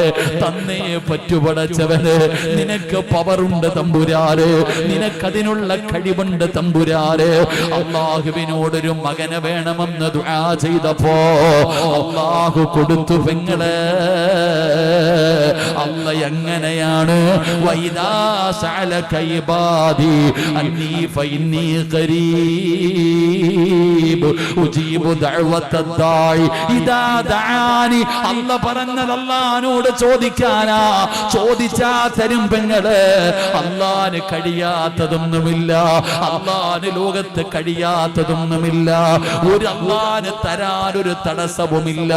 അല്ലാഹുവോട് പറഞ്ഞു എനിക്കൊരു മോനെ വേണമെന്ന്. അല്ലാഹ് കൊടുത്ത മകൻ ആരാണെന്നറിയുമോ? മഹാനായ യഹ്യാ നബി അലൈഹിസ്സലാം. യഹ്യാ നബി അലൈഹിസ്സലാം. മക്കൾക്ക് യഹ്യാ എന്ന് പേരിടണേ, മക്കൾക്ക് യഹ്യാ എന്ന് പേരിടണേ. ആ യഹ്യാ എന്ന പേരിന്റെ പ്രത്യേകത എന്തെന്നറിയുമോ? അത് അല്ലാഹ് വെച്ച പേരാണ്, അല്ലാഹ് വെച്ച പേരാണ് യഹ്യാ. ലോകത്ത് ഒരാൾക്കും അതിനു മുമ്പ് യഹ്യാ എന്ന് പേരില്ല. അല്ലാഹു വെച്ച പേരാണ് യഹ്യാ. അങ്ങനെ ദുആ ചെയ്തിട്ട് കിട്ടിയ മകനാണ് യഹ്യാ നബി അലൈഹിസ്സലാം. അങ്ങനെ ദുആ ചെയ്തിട്ട് കിട്ടിയ മകനാണ്. റബ്ബേ, യഹ്യാ നബിയുടെ ചരിത്രം വായിച്ചാൽ ഏതൊരു മനുഷ്യനും കരയുമടോ, ഏതൊരു മനുഷ്യനും കരയുമടോ. കരയാതെ യഹ്യാ നബിയുടെ ചരിത്രം വായിച്ചു തീർക്കാൻ കഴിയില്ല. അല്ലാഹുവേ, പടച്ചവനെ പേടിച്ച് ജീവിച്ചിരുന്ന പ്രവാചകനാണ് യഹ്യാ നബി. സുജൂദിൽ വീണാൽ ദിവസങ്ങളോളം കിടക്കുമായിരുന്നു. യഹ്യാ നബിയുടെ കണ്ണുനീര് വീണ സ്ഥലത്ത് നിന്ന് പുല്ല് കിളിച്ചു വരുമായിരുന്നു പെങ്ങള്. അതുപോലെ കരഞ്ഞിരുന്ന പ്രവാചകനാണ്. അതുകൊണ്ട് ഈ സദസ്സിലിരിക്കുന്നവരോട് പറയുകയാ, അല്ലാഹുവിൽ പ്രതീക്ഷ വെക്കട്. അല്ലാഹു ഒരിക്കലും നമ്മളെ കൈവിടൂല. അല്ലാഹു ആര് കൈവിട്ടാലും നമ്മളെ കൈവിടൂല. അതുകൊണ്ട് ആ ഫിർദൗസ് എന്ന് പറയുന്ന സ്വർഗത്തിന്റെ അവകാശിയുടെ രണ്ടാമത്തെ അടയാളം എന്തെന്നറിയുമോ? വയദുഊനനാ റഗബൻ വറഹബാ. അവൻ അല്ലാഹുവിനോട് ആത്മാർത്ഥമായി ദുആ ചെയ്യുമെന്ന് അല്ലാഹുവിന്റെ വിശുദ്ധ ഖുർആൻ. അള്ളാന്റെ വിശുദ്ധമായ ഖുർആൻ പറയുന്നു ദുആ ചെയ്യും. എടോ, വയസ്സാം കാലത്ത് 100 വയസ്സ് കഴിഞ്ഞ നബി 90 വയസ്സ് കഴിഞ്ഞ തന്റെ ഭാര്യ പ്രസവിക്കുവോ? ആ പ്രവാചകനാണ് അള്ളാഹുടെ മുമ്പിൽ ചെന്നിട്ട് തൻ്റെ സങ്കടം മുഴുവനും പറഞ്ഞു, തൻ്റെ അവസ്ഥ പറഞ്ഞു. എന്നിട്ട് അള്ളാഹിനോട് പറയാ, നിനക്ക് പറ്റൂ ഒരു കുഞ്ഞിനെ തരാ, നീ തന്നേ പറ്റൂ പടച്ചവനെ. ദുആ ചെയ്തിട്ട് വാങ്ങിച്ച മകനാണ് യഹ്യാ നബി അലൈഹിസ്സലാം. അള്ളാഹു നമുക്ക് ഈമാൻ തരുമാറാകട്ടെ. അതുകൊണ്ട് ഞാൻ പറയുന്നത്, എല്ലാത്തിനും മരുന്നുണ്ട്, എല്ലാത്തിനും മരുന്നുണ്ട്. ഖുർആനിൽ മരുന്നില്ലാത്ത ഒന്നുമില്ല. ഭാര്യ ഇപ്പോൾ ഒരു ചങ്ങാതി പെണ്ണുമ്പിള്ള പ്രസവിക്കാൻ സമയമായി ആശുപത്രി കൊണ്ടുപോകാതെ വീട്ടിലിട്ട് പ്രസവിപ്പിച്ച് മരിച്ചുപോയി. അല്ലാഹു അലം. പടച്ചോൻ നമുക്ക് ഈമാൻ തരുമാറാകട്ടെ. ആമീൻ പറ. ഓന്റെ പേരും സിറാജ് എന്ന. അതാ വിഷമം. ഒന്നാലോചിക്കുക. എടാ, പെണ്ണുമ്പിള്ള പ്രസവിക്കാൻ ആശുപത്രി കൊണ്ടുപോകണം. അസുഖം വന്നാൽ ആശുപത്രി കൊണ്ടുപോയി മരുന്ന് മേടിക്കണം, ചികിത്സിക്കണം. അല്ലാതെ നീ മന്ത്രവാദവും ചെയ്തുകൊണ്ട് വീട്ടിൽ ഇരുന്നിട്ട് കാര്യമൊന്നുമില്ല. അതെങ്ങനാ? മൊത്തം ഓൺലൈനിലല്ലേ? ഓൺലൈന് പൂജ നടത്തുന്ന കാലമല്ലേ? അള്ളാഹു കാത്തിരക്ഷിക്കുമാറാകട്ടെ. എല്ലാ പെണ്ണുങ്ങളും ഇപ്പം അങ്ങനെ തന്നെ, എല്ലാം ഓൺലൈനിൽ ഇരിക്കുക. പണ്ട് ഒരു വെള്ളം ഓതണമെങ്കിൽ ഉസ്താദിന്റെ അടുത്ത് വന്നിട്ട് പറയും, ഉസ്താദെ ഒരു ഗ്ലാസ് വെള്ളം ഓതിത്താ ഉസ്താദെ, പനിയാ ഉസ്താദെ, ഇല്ലേ? ഉസ്താദെ ഒരു ചരട് ഓതിത്താ ഉസ്താദെ, പേടിച്ചിരിക്കുക, പനിയാ ഒന്ന് ഓടിത്ത. അതങ്ങനെ പണ്ട് ഉസ്താദിന്റെ അടുക്ക പോകും. ഇപ്പൊ താത്ത തന്നെ ഓതി കിട്ടുന്ന കാലമാണ്. ഉസ്താദിന്റെ ആവശ്യമൊന്നുമില്ല. ഞാനൊരു വീട്ടിൽ പോയി, ഒരാളെ കാണാൻ വേണ്ടി വീട്ടിൽ പോയപ്പോൾ അയൽവാസി ഓടി വന്നിട്ട് പറയുന്നു, എൻ്റെ ആട് ഒന്നും കഴിക്കുന്നില്ല, ആ വെള്ളം ഇങ്ങിതാ. എൻ്റെ ആട് ഇന്നലെ മുതൽ ഒന്നും കഴിക്കുന്നില്ല, ആ വെള്ളം ഇങ്ങി തരാൻ. അകത്ത് പോയിട്ട് ഒരു പാത്രം വെള്ളം എടുത്തു കൊടുത്തു. ആ താത്ത അതും കൊണ്ടങ്ങ് പോയി. എനിക്കൊന്നും മനസ്സിലായില്ല. ഞാൻ പതുക്കെ അടുത്ത് നിന്ന് ആളോട് ചോദിച്ചു, എന്താ സംഭവം എന്ന്. അത് ഉമ്മ രാവിലെ ഓൺലൈനിൽ ദിക്ർ പറഞ്ഞിട്ട് ഓതി വെച്ച വെള്ളവാ. അള്ളാഹു കാത്തിരക്ഷിക്കുമാറാകട്ടെ. ഉമ്മ രാവിലെ ഓൺലൈനിൽ ഏതോ ഉസ്താദും തങ്ങളോ ആരോ വന്ന് തുടങ്ങി ഇരുന്നിട്ട് ഊതിയ വെള്ളവാ. അള്ളാഹു കാത്തിരക്ഷിക്കുമാറാകട്ടെ. എവിടെ എത്തി സമുദായം? എവിടെ എത്തി? അള്ളാഹു ഉമ്മത്തിനെ കാത്തിരക്ഷിക്കുമാറാകട്ടെ. ഇവിടെ ബുദ്ധി വേണം സഹോദരിമാരെ. ഏതെങ്കിലും ഒരു ഉസ്താദ് ഓൺലൈനിൽ മൊബൈൽ എടുത്തു വെച്ചിട്ട് അക്കൗണ്ട് നമ്പരും കൊടുത്തിട്ട് ഇട്ടോ എന്ന് പറയുമ്പോൾ നിനക്ക് ബുദ്ധിയില്ലേതാത്ത? ഞാൻ നിന്നോട് ചോദിക്കട്ടെ, എവിടെയോ കിടക്കുന്ന ഒരു മനുഷ്യന് നീ പൈസ അയച്ചു കൊടുക്കുന്നു. നിന്റെ കുടുംബത്തിൽ എത്ര പാവങ്ങളുണ്ട്? നിന്റെ നാട്ടിൽ എത്ര സ്ഥാപനങ്ങളുണ്ട്? നിന്റെ മഹലിൽ എന്തെല്ലാം ആവശ്യമുണ്ട് നീ ഇവിടെ കൊടുക്കാതെ എവിടെയോ കിടക്കുന്നവൻ ചുമ്മാ അയക്കുക. അത്ര കൂടുതലാണോ പടച്ചവനെ സമ്പത്ത്? എടോ, കൊടുക്കണ്ടെന്നൊന്നും ഞാൻ പറയണില്ല. നോക്കിയും കണ്ടും കൊടുക്കുക, അർഹതപ്പെട്ടവർക്ക് കൊടുക്കുക. ഓൺലൈൻ പരിപാടിയൊക്കെ നിർത്തുതാത്ത, എന്നിട്ട് ജീവിക്കാൻ പഠിക്ക്. ഒന്നാമത് പോട്ടെ, അള്ളാഹു കാത്തിരക്ഷിക്കുമാറാകട്ടെ. അത് എൻ്റെ പ്രസംഗമാണെങ്കിലും കേൾക്കരുതെന്നാ ഞാൻ. എന്തിനാ ഈ ഓൺലൈനിൽ ഇരുന്ന് കേൾക്കണേ? ഞാൻ കേട്ടിട്ട് എന്ത് പുണ്യം കിട്ടാനാ? ഓൺലൈനിൽ ഇരുന്ന് നിന്റെയൊക്കെ ഇഖ്ലാസ് നഷ്ടപ്പെട്ടു പോയത് അവിടെയല്ലേ? ഇഖ്ലാസ് നഷ്ടപ്പെട്ടു പോയത് അവിടെയല്ലേ? ഞാൻ ചോദിക്കട്ടെ, നീ മൊബൈല് ഇപ്പൊ നോക്കിക്കേ, ഫർദ ഇട്ടിട്ടുണ്ട്, തലയിൽ തുണി ഇട്ടിട്ടുണ്ട്, അദബും മര്യാദയോടുകൂടി നീ ഇരുന്ന് വഴുത് കേൾക്കുന്നു. നിന്റെ വീട്ടിൽ പോയാലോ, രാവിലെ ഈ ഫോൺ അങ്ങോട്ട് ഓണാക്കിയിട്ട് അടുക്കളയിൽ ചരുവത്തി ചേർത്തങ്ങോട്ട് വെക്കും. എന്നിട്ട് നീ മീനും വെട്ടി കറിയും വെച്ച് തെക്ക് വടക്ക് നടക്ക, തലയിലും തുണിയില്ല, ഒരു തുണിയില്ല. അലച്ചുയ്ക്ക്, അത് വഴുതാണോ? കളിയാക്കലല്ലേ പെങ്ങളേത്? അങ്ങനെയാണോ വഴുത് കേൾക്കേണ്ടത്? അടുക്കളയിൽ കൊണ്ടുവന്ന് മൊബൈൽ അങ്ങോട്ട് ഓണാക്കി വെച്ചിട്ട് നീ ഇങ്ങനെ നടക്ക, തലയിലും തുണിയില്ല, ഒരിടത്തും തുണിയില്ല. ഇത് നീ അതിനെ കളിയാക്കുന്നതിന് തുല്യമല്ലേ? പരിഹസിക്കുന്നതിന് തുല്യമല്ലേ? അല്ല വെറുതെ വിടുവോ? അങ്ങനെ വഴുത് കേൾക്കാൻ അല്ല പറഞ്ഞിട്ടുണ്ടോ? അല്ലെങ്കിൽ നബിതങ്ങൾ പറഞ്ഞിട്ടുണ്ടോ? ഇത് സിറാജിന്റെ വഴുതാണെങ്കിൽ ഏത് മഹാന്റെ വഴുതാണെങ്കിലും കേൾക്കരുത്. അതിനൊരു മര്യാദയുണ്ട്, ഒരു മജ്‌ലിസിനൊരു ബഹുമാനമുണ്ട്. അത് കൊണ്ട് സമാധാനത്തിൽ എവിടെ ഇരുന്നിട്ട് കേൾക്ക്. നിനക്ക് എവിടെ നിന്ന ഈ ഓതലും പിടിക്കലൊക്കെ കിട്ടിയത്? ഇത്രയും ദിക്റും നിനക്കറിയോ? ഒരു കാര്യം നിനക്കറിയോ? ഇടോ, ഒരു അറിവ് പഠിച്ചാൽ അത് ചെയ്തില്ലെങ്കിൽ അതിന് വേറെ ശിക്ഷ അള്ളാഹു തരും. അള്ളാഹു കാത്തിരക്ഷിക്കുമാറാകട്ടെ. ഒരു അറിവ് നീ ഇങ്ങനെ ഓരോ നേരം വെളുത്ത വൈകുന്നേരം വരെ സർവ്വ ഉസ്താദന്മാരുടെ വഴുത് കേൾക്കുന്നു. എത്ര ഇൽമു പഠിച്ചു, നീ എത്ര എണ്ണം ചെയ്യുന്നുണ്ട്? ആ അടി നീ എവിടെ തീർക്കും? അതുകൊണ്ട് എൻ്റെ പൊന്നാരെ സാത്താന്മാരെ, എൻ്റെ ആണെങ്കിലും കേൾക്കരുത്. ഞാൻ അതാ പറയുന്നത്, അതിനൊരു അദബും മര്യാദയുണ്ട്. അതോടുകൂടി കേൾക്കണം. അള്ളാഹു നമുക്ക് ഈമാൻ തരുമാറാകട്ടെ. പ്രസവ സുഖം ഇല്ലെങ്കിൽ ആശുപത്രി കൊണ്ടുപോകണം. അതിന് മന്ത്രവാദവും ഒന്നും കാര്യമൊന്നുമില്ല. നാം ചെയ്യേണ്ടത് നമ്മൾ ചെയ്യണം. തവക്കലൊക്കെ ഉണ്ട്, ഇല്ല എന്നൊന്നും പറയുന്നില്ല. നബി സല്ലല്ലാഹു അലൈഹി വസല്ലമ തങ്ങളുടെ മുമ്പിൽ സഹാബത്ത് വന്നിട്ട് പറഞ്ഞു, നബിയെ, ഒട്ടകത്തെ കെട്ടിയിട്ടിട്ട് തവക്കൽ ഏൽപ്പിക്കണോ അതോ കെട്ടിയിടാതെ തവക്കൽ ഏൽപ്പിക്കണോ? ഒട്ടകത്തെ അഴിച്ചു വിട്ടിട്ട് തവക്കലത്ത് വലല്ല എന്ന് പറഞ്ഞിട്ട് നബിതങ്ങളുടെ മുമ്പിൽ വന്നു. നബിതങ്ങൾ പറഞ്ഞ്, ചങ്ങാതി പോയി കെട്ടിയിട്ടിട്ട് തവക്കലത്ത് വലല്ല എന്ന് പറ. ഒട്ടകത്തെ മരുഭൂമിയിൽ അഴിച്ചു വിട്ടിട്ട് അള്ളാഹ് നോക്കിക്കോ എന്ന് പറഞ്ഞിട്ട് വന്നൊരു കാര്യമുണ്ടോ? നിങ്ങൾ എന്തോ ഇങ്ങനെ ഇരിക്കണേ? എങ്ങനെ തവക്കൽ ഏൽപ്പിക്കണ്ടേ? നിങ്ങൾ എന്തോ ഇങ്ങനെ ഇരിക്കണേ? വണ്ടി കൊണ്ടുവന്ന് റോഡി ഓണാക്കി ഇട്ടിട്ട് അള്ളാഹ് നോക്കിക്കോ അല്ലാന്ന് പറഞ്ഞിട്ട് ഇവിടെ വന്നിരുന്നിട്ട് കാര്യമുണ്ടോ? എടാ, നീ കൊണ്ട് സൈഡിൽ ഒതുക്കിയിട്. നീ ഒരു മൃഗത്തെ കൊണ്ടുവന്നിട്ട് ആ മൃഗത്തെ നീ നേരെ ഈങ്ങാപ്പുഴ ടൗണിൽ കൊണ്ട് വിട്ടിട്ട് തവക്കൽത്തു അലല്ല എന്ന് മരത്തിന്റെ ചുട്ടി വിട്ടിട്ട് വന്നിട്ട് കാര്യമില്ല. അതവിടെ കെട്ടിയിട്ടിട്ട് റബ്ബെ നോക്കിക്കൊള്ളെന്ന് പറഞ്ഞാലേ അതിന് പരിഹാരമുള്ളൂ. അതുകൊണ്ട് സുഖമില്ലെങ്കിൽ മരുന്ന് വാങ്ങണം, കഴിക്കണം, എന്നിട്ട് വേണം ബാക്കിയുള്ള കാര്യങ്ങൾ ചെയ്യാൻ. അള്ളാഹു ഈമാൻ തരുമാറാകട്ടെ. നീ എവിടെയൊക്കെ ക്ലിപ്പിറങ്ങിയാലും എനിക്ക് കുഴപ്പമൊന്നുമില്ല.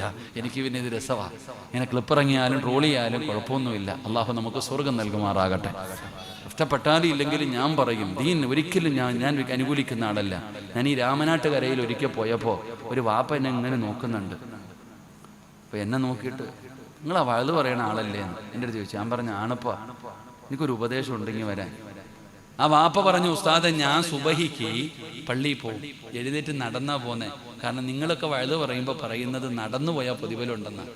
ആ പാവം നടന്ന സുബഹിക്ക് പള്ളിയിൽ പോന്നെ. നിസ്കാരം കഴിഞ്ഞിട്ട് ഉസ്താദ് വഴുത് പറഞ്ഞു, അവിടെ തന്നെ ഇരുന്ന് ദിക്റും ദുആയൊക്കെ ചെയ്തിട്ട് വന്നാൽ ഉംറ ചെയ്ത കൂലി കിട്ടും. ഈ പാവം അവിടെ ഇരുന്ന് ദിക്റും ദുആയും ചെയ്ത് ഉംറയും ചെയ്തിട്ടാ വരുന്നേ. വീട്ടിൽ കയറി വന്നു, നടന്ന് സുബഹിക്ക് 4:30 എഴുന്നേറ്റ് പള്ളിയിൽ പോയ വാപ്പ 5:30-6 മണി കഴിഞ്ഞ് വീട്ടിൽ വന്നിട്ട് ഭാര്യയോട് പറഞ്ഞു, പെണ്ണെ, ഒരു ഗ്ലാസ് ചായ തരാൻ. പെണ്ണുമ്പിള്ള പറയുക, ഞാൻ മജ്‌ലിസിലിരിക്കുക, കുറച്ചുകൂടെ കഴിയട്ടെ എന്ന്. അള്ളാഹു കാത്തിരക്ഷിക്കുമാറാകട്ടെ. വല്ലതും മനസ്സിലായോ? സുബഹിക്ക് പള്ളിയിൽ പോയി നിസ്കരിച്ച് കഷ്ടപ്പെട്ട് നടന്ന് ക്ഷീണിച്ച് വീട്ടിൽ വന്ന ഭർത്താവ് ഭാര്യയോട് പറയുന്നു, ഒരു ഗ്ലാസ് ചായ തരാൻ. ഇല്ല കാക്ക, ഞാനിവിടെ വഴുത് കേട്ടോണ്ടിരിക്കുകയാണ്. നമ്മുടെ വീട്ടിലെങ്ങാനും ആയിരുന്നെങ്കിൽ അള്ളാഹു കാത്തിരക്ഷിക്കുമാറാകട്ടെ. ഇങ്ങനെ വഴുത് കേട്ട സ്വർഗത്തിൽ പോവോ? നിങ്ങൾ പറ, നിങ്ങൾ ഇങ്ങനെ വഴുത് കേട്ട സ്വർഗത്തിൽ പോവോ? മോളെ, കുറച്ച് കേട്ടാ മതി, കുറച്ചു മതി. അൽഹംദുലില്ലാഹ്, അള്ളാഹു കേൾക്കുന്ന നന്മകൾ ജീവിതത്തിൽ ചെയ്യാൻ ഭാഗ്യം തരുമാറാകട്ടെ. അള്ളാഹു ചെയ്യാൻ ഭാഗ്യം തരുമാറാകട്ടെ. അള്ളാഹു നമ്മളെയൊക്കെ നന്നാക്കി തരുമാറാകട്ടെ. അതുകൊണ്ട് റബ്ബിനോട് ദുആ ചെയ്യും. എന്താ പറഞ്ഞു വന്നേ? എന്നാ പറഞ്ഞപ്പോഴേ ഇതെല്ലാം പോയെ? എന്തോ പറഞ്ഞു വന്നേ? ഞാൻ എന്താ പറഞ്ഞേ? പോയി. കണ്ട മരുന്ന് മുഴുവനും കഴിച്ച് നടക്കുക. ഖുർആനിൽ എല്ലാത്തിനും മരുന്നുണ്ട്. എന്തിനും ഖുർആനിൽ മരുന്നുണ്ട്. അള്ളാഹു നമുക്ക് ഈമാൻ നൽകുമാറാകട്ടെ. അള്ളാഹു നമുക്ക് ഈമാൻ നൽകുമാറാകട്ടെ. എൻ്റെ പ്രിയപ്പെട്ടവരെ, മരുന്നെന്താ? ഒരിക്കൽ ഹസൻ ബസ്രി തങ്ങള് കുട്ടികൾക്ക് ദർസ് എടുത്തുകൊണ്ടിരുന്നപ്പോൾ ഒരാൾ വന്നിട്ട് പറഞ്ഞു, തങ്ങളെ മഴയില്ല, വെള്ളമില്ല, വല്ലാത്ത പ്രയാസവ, ദുആ ചെയ്യണം. ഞങ്ങളിപ്പോൾ എന്താ ചെയ്യണ്ടേ? വെള്ളം വേണോ, മഴ വേണോ? അസ്തഗ്ഫിറുല്ലാഹൽ അലീം പറഞ്ഞാൽ മതി, വെള്ളം കിട്ടും. മഹാനവറുകൾ പറഞ്ഞു കൊടുത്തു, അസ്തഗ്ഫിറുല്ലാഹ് പറഞ്ഞാൽ മതി, മഴ കിട്ടും. പൊക്കോളാൻ പറഞ്ഞു. അയാൾ പോയി. കുറച്ചു കഴിഞ്ഞപ്പോൾ രണ്ടാമതൊരാൾ വരുന്നുണ്ട്, തങ്ങളെ കച്ചവടമൊക്കെ ആകെ നഷ്ടത്തില്ല, കച്ചവടമൊന്നുമില്ല, വലിയ പ്രയാസത്തില്ല തങ്ങളെ, എന്താ ഇപ്പം ഞങ്ങൾ ചെയ്യുക? കച്ചവടം വേണോ? അസ്തഗ്ഫിറുല്ലാഹൽ അലീം പറഞ്ഞാൽ മതി, കച്ചവടം കിട്ടും. ഓനും പോയി. മൂന്നാമതൊരാൾ വന്നു, കല്യാണം കഴിഞ്ഞിട്ട് കൊല്ലങ്ങളായി, തങ്ങളെ മക്കളില്ല, വലിയ പ്രയാസത്തിലാ, മക്കളില്ല. അപ്പോഴും മഹാനവറുകൾ പറഞ്ഞു, മക്കളെ വേണോ? അസ്തഗ്ഫിറുല്ലാഹൽ അലീം ഇത് പറഞ്ഞാൽ മതി. ശിഷ്യന്മാര് കിളി പോയതുപോലെ ഇരിക്കുക ഉസ്താദിന്റെ മുമ്പിൽ. ഇതെന്തപ്പ എല്ലാത്തിനും ഒരു മരുന്ന് തന്നെ? മഴയില്ല എന്ന് പറഞ്ഞപ്പോഴും പറഞ്ഞു അസ്തഗ്ഫിറുല്ലാഹ്, കച്ചവടമില്ലെന്ന് പറഞ്ഞപ്പോഴും പറഞ്ഞു അസ്തഗ്ഫിറുല്ലാഹ്, മക്കളില്ലെന്ന് പറഞ്ഞപ്പോഴും പറഞ്ഞു അസ്തഗ്ഫിറുല്ലാഹ്. എല്ലാത്തിനും ഒരു മരുന്ന്. കുട്ടികൾ ഉസ്താദിനോട് ചോദിച്ചു, അതെന്തേ ഉസ്താദ് അങ്ങനെ? അപ്പോഴാണ് മഹാനവറുകൾ പറഞ്ഞു, മോനെ ഞാൻ പറഞ്ഞതല്ലടാ, അല്ലാഹ് പറഞ്ഞതാ.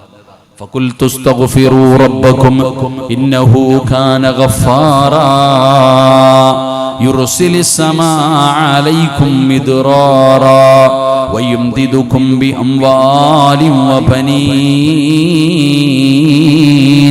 വയജഅൽ ലക്കും ജന്നാത്തിൻ വയജഅൽ ലക്കും അൻഹാറാ.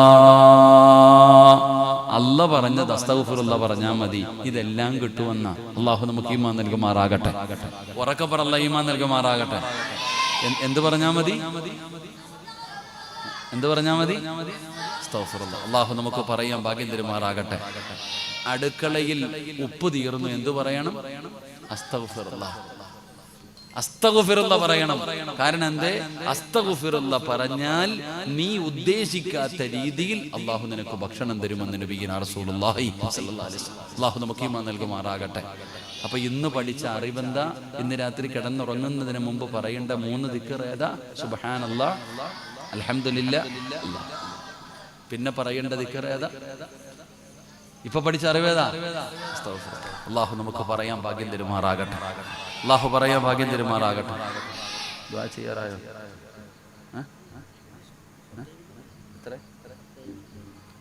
11 മണിയായില്ലേ? 5 മിനിറ്റും കൂടെ ഉണ്ടെന്ന് തോന്നുന്നു. ഇൻഷാ അല്ലാഹ് 5 മിനിറ്റും കൂടെ ഉണ്ട്. ദുആ ചെയ്തൂടെ? നിങ്ങൾ ഇരുന്നാൽ ഒന്നുകൂടെ പറയും, ഇല്ലെങ്കിൽ ഞാൻ ദുആ ചെയ്യും. എനിക്ക് പ്രത്യേകിച്ച് പരിപാടിയൊന്നുമില്ല, എനിക്ക് തന്നെ പരിപാടി. ദുആ ചെയ്യല്ലേ? ഇരുന്നാ ഒന്നുകൂടെ പറയാം, ഇല്ലെങ്കിൽ ദുആ ചെയ്യാം. ഒരെണ്ണം കൂടെ പറയട്ടെ? പറയണോ വേണ്ടേ? നിങ്ങൾക്ക് വേറെ പണിയൊന്നും ഇല്ലടോ, മതി, എന്നാ മതിയില്ല. താത്തമാരെ പറയട്ടെ. മൂന്നാമതായിട്ട് അല്ലാഹു പറയുകയാണ്, വകാനൂ ലനാ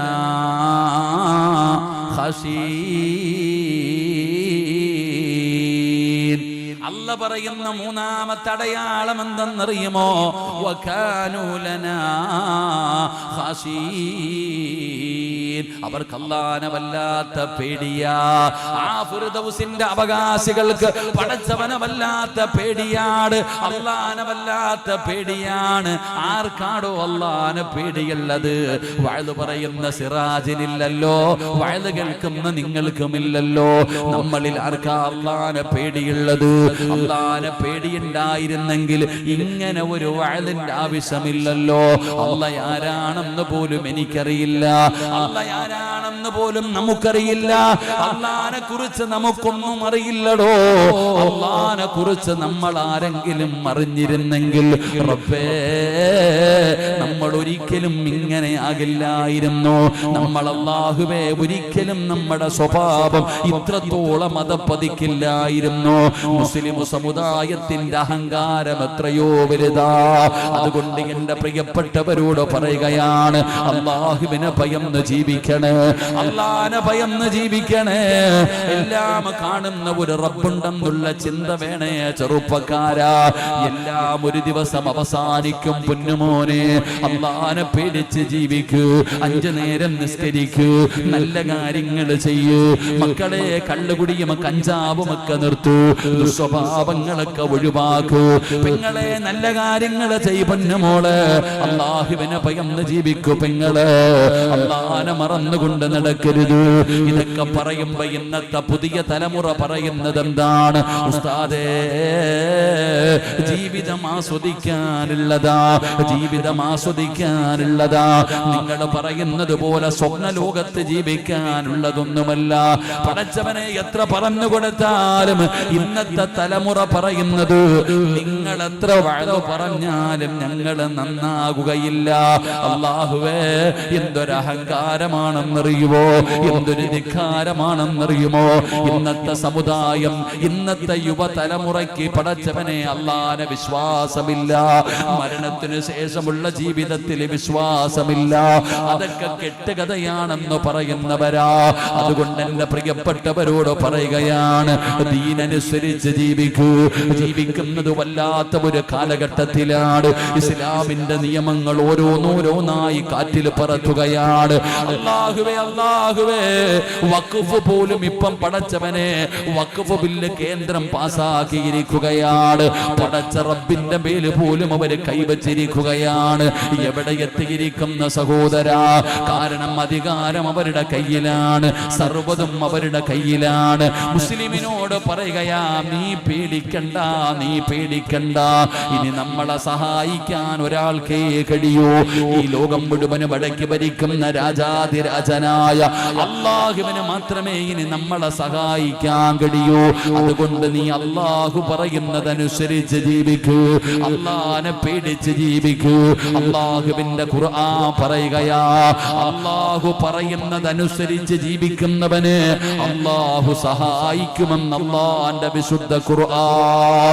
അല്ലാഹു പറയുന്നതനുസരിച്ച് ജീവിച്ചാൽ ഒരിക്കലും നീ ഭയപ്പെടണ്ട. ഒരാൾക്കും നിന്നെ ഒന്നും ചെയ്യാൻ കഴിയില്ല. ഈ ലോകം മുഴുവനും നിനക്കെതിരെ തിരിഞ്ഞു വന്നാലും മോനെ, പടച്ച റബ്ബ് നിന്റെ കൂടെയുണ്ടെങ്കിൽ ഈ ലോകം മുഴുവനും പരാജയപ്പെട്ടു പോകും സഹോദരാ. അതാണ് ബദർ പഠിപ്പിച്ചത്, അതാണ് ഉഹദ് പഠിപ്പിച്ചത്, അതാണ് ഖൈബർ പഠിപ്പിച്ചത്, അതാണ് ഹന്ദക്ക് പഠിപ്പിച്ചത്. ഇസ്ലാമിന്റെ സർവ്വയുദ്ധങ്ങളും പഠിപ്പിച്ചത് തോറ്റുപോയത് അല്ലാഹുവിന്റെ മുമ്പിലുള്ള വിശ്വാസത്തിന്റെ മുമ്പിലാ. അതുകൊണ്ട് എന്റെ പ്രിയപ്പെട്ടവരോട് പറയുകയാണ്, അവനവന്റെ വീട്ടിൽ ദീന് കൊണ്ടുവാ, അവനവന്റെ വീട്ടിൽ ദീന് കൊണ്ടുവാ. മക്കളെ പഠിപ്പിക്കേണ്ട സമയമാണ്. മദ്രസകൾ തുറന്നിരിക്കുകയാണ്. അല്ലാഹുവേ, കൊച്ചുമക്കളെ കൊണ്ടുപോയിട്ട് മദ്രസയിൽ കൊണ്ടുപോയി അല്ലാഹ് ആരാണെന്ന് പഠിപ്പിക്കൂ, നിബിധങ്ങൾ ആരാണെന്ന് പഠിപ്പിക്കൂ, പരിശുദ്ധമായ ദീൻ എന്താണെന്ന് പഠിപ്പിക്കൂ. പഠിച്ചവനെ 3ഉം 4ഉം 5ഉം ക്ലാസ്സായി കഴിഞ്ഞാൽ മക്കളുടെ പഠനം അവസാനിപ്പിക്കുന്ന മാതാപിതാക്കള് അല്ലാഹ് നൽകിയ അമാനത്താ. 5ാം ക്ലാസ്സായ മക്കളുടെ പഠനം നിർത്തുകയാണ്. ഒരിക്കലും ചെയ്യരുത്, ഒരിക്കലും നിങ്ങൾ ചെയ്യരുത്. അല്ലാഹു നൽകിയിരിക്കുന്ന അമാനത്താ മക്കള്. ആ അമാനത്തായ മക്കളെ പഠിപ്പിക്കണേ, നല്ല മക്കളാക്കണേ, ദീനീയ ചുറ്റുപാടിൽ വളർത്തണേ. അതാണ് ദീനില്ലാത്തവർക്ക് പിന്നെ ഒന്നുമില്ലടോ. അതാണ് നബി തങ്ങൾ പറഞ്ഞത്, 4 കാര്യങ്ങളാണ് വിവാഹം കഴിക്കുമ്പോ പരിഗണിക്കേണ്ടത്. അതിൽ അല്ലാഹുവിന്റെ റസൂൽ പറഞ്ഞത്, ഫളുഫറു ബിദാത്തിദ്ദീൻ, ദീനുള്ള പെണ്ണിനെ വേണം വിവാഹം കഴിക്കാൻ. പണമുള്ളതിനെയല്ല, സൗന്ദര്യം കൂടിയതിനെയല്ല, കുടുംബ മഹിമ കൂടിയതിനെയല്ല. എടാ, ദീനുള്ള പെണ്ണിനെ വേണം വിവാഹം കഴിക്കാൻ.